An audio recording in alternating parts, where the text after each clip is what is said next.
E quem vos der de beber um copo de água porque sois de Cristo, digo-vos em verdade, não perderá a sua recompensa.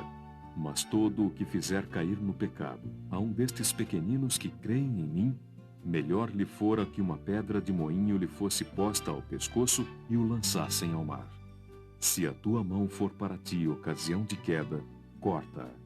Melhor te é entrares na vida aleijado do que tendo duas mãos, ires para a jena, para o fogo inextinguível, onde o verme não morre e o fogo não se apaga. Se o teu pé for para ti ocasião de queda, corta-o fora. Melhor te é entrares coxo na vida eterna do que tendo dois pés, seres lançado à jena do fogo inextinguível, onde o seu verme não morre e o fogo não se apaga. Se o teu olho for para ti ocasião de queda, arranca-o.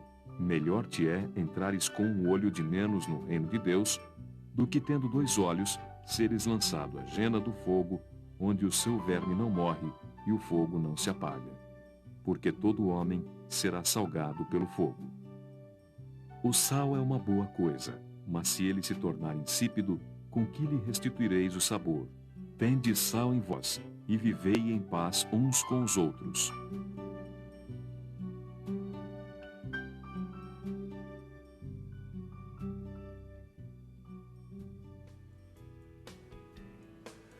Boa noite, estamos no Madrugada de Bênção, este encontro com a graça, com a bênção de Deus.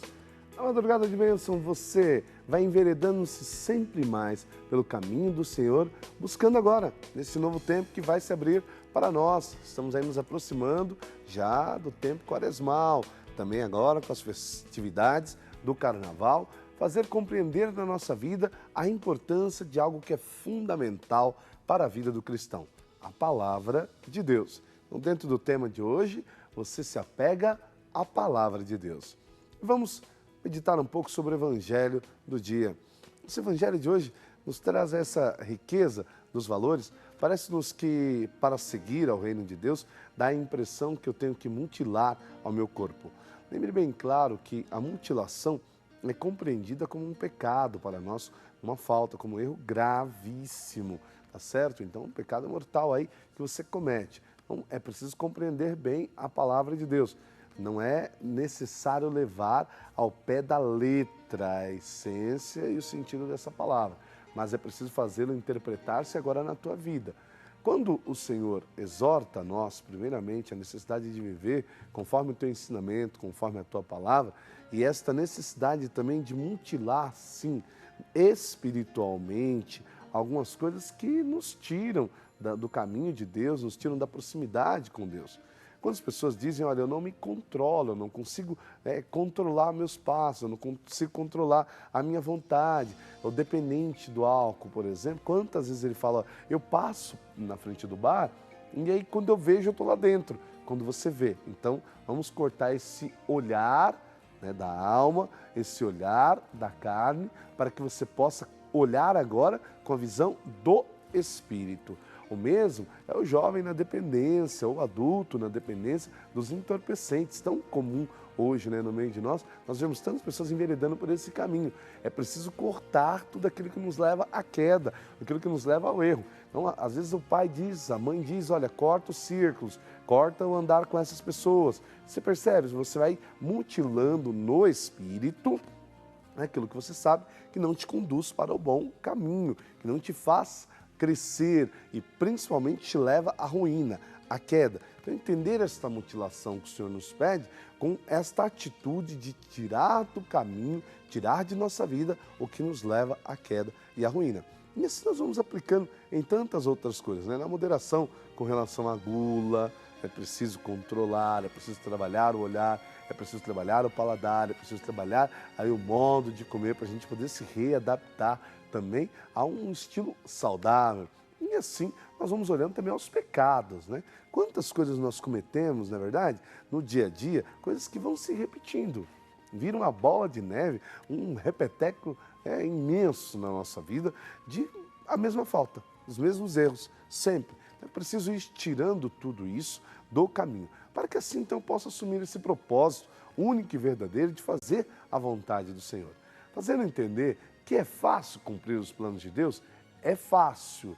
simples até demais. O reino de Deus não requer tanta coisa para nós, o cumprimento da palavra de Deus não requer tanta coisa para nós. Porém, quando eu entro em confronto com o mundo, quando eu me deparo com a realidade, quando eu me deparo com essa civilização que aí está, eu começo a entender que a coisa, né, não é só palavra, não é só teoria, agora é uma prática. Por isso, nós falamos muito da importância da oração, né? É o estar interiormente ligado a Deus e praticar aquilo que me leva a Deus, aquilo que me liga a esse ser supremo. Por isso, orar é preciso. O primeiro passo para estar nessa intimidade, para estar nesse ato de superação de limitações, de fraquezas, de tantas outras coisas mais, é a oração. Primeiro meio. A partir do momento que eu entro nessa intimidade com a oração, eu vou estar na intimidade com Deus. Seja no atributo do orar ou rezar, sejam com as orações prontas, ou o ato do diálogo com Deus, a minha conversa diária com o Senhor, ou simplesmente no ato de eu repetir diariamente, sim, aquelas orações que já estão prontas, mas que me levam na intimidade com Deus, me fazem interiorizar aquilo que rezo e me aproximam do Senhor. Depois disso, é preciso entender esse ser sal, ao qual fala o Senhor Jesus na palavra. Quando a palavra de Deus cai em mim, ela se torna alimento para o meu corpo, para a minha alma. Primeiramente, fazendo entender isso, né? Às vezes, a nossa crise com outras denominações é um pouco essa, enquanto católico, que parece que nós não temos como essência e fundamento a palavra de Deus. E é um erro pensar assim, porque a palavra é o centro da vida cristã. E é o norte que nos leva à Eucaristia, que nos leva aos sacramentos. Se eu não tenho fundamento da palavra, se eu não tenho essência na palavra de Deus, eu não consigo também estar fundamentado na Eucaristia. Eu não consigo entender os efeitos da Eucaristia na minha vida e na vida daqueles que eu vou encontrar pelo caminho. Então, a palavra como fundamento. E quando então você se apega a essa palavra, você aprofunda-se na palavra, vai entender o que é esse apego, né? Apego não como propriedade, mas como transformação, como mudança, com essa mudança radical que acontece com aquele que toma consciência daquilo que deve se transformar. Bonito quando a gente lê uma obra literária e aí dessa obra a gente tira alguns substratos para nós de coisas importantes que estão dentro dela. Ela se torna o gosto, o sabor de nossa vida. Com a palavra de Deus não é diferente. Pelo contrário, deve ser agora muito mais a tua atitude de ler, orar sobre esta palavra e a partir de agora começar a viver. Então você pega o seu alimento, você pega essa dosagem certa do sal na tua vida, né? Alimentado, condimentado, agora você também vai dar sal ao mundo. Você vai dar gosto e sabor a tudo aquilo que Deus edificou para nós. E lembrando que à medida que você se torna sal, você também tem que tornar-se luz.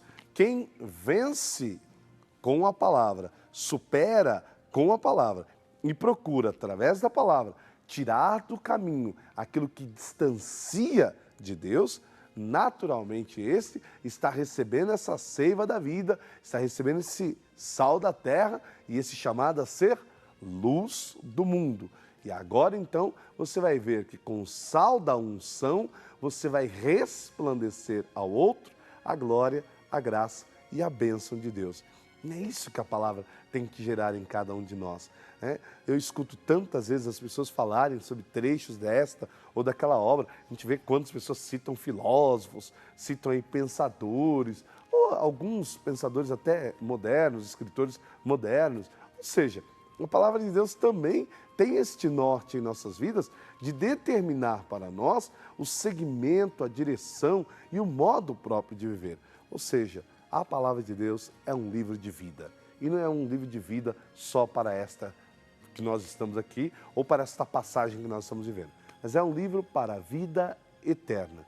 É o grande mistério que nos levará ao encontro com Deus verdadeiro.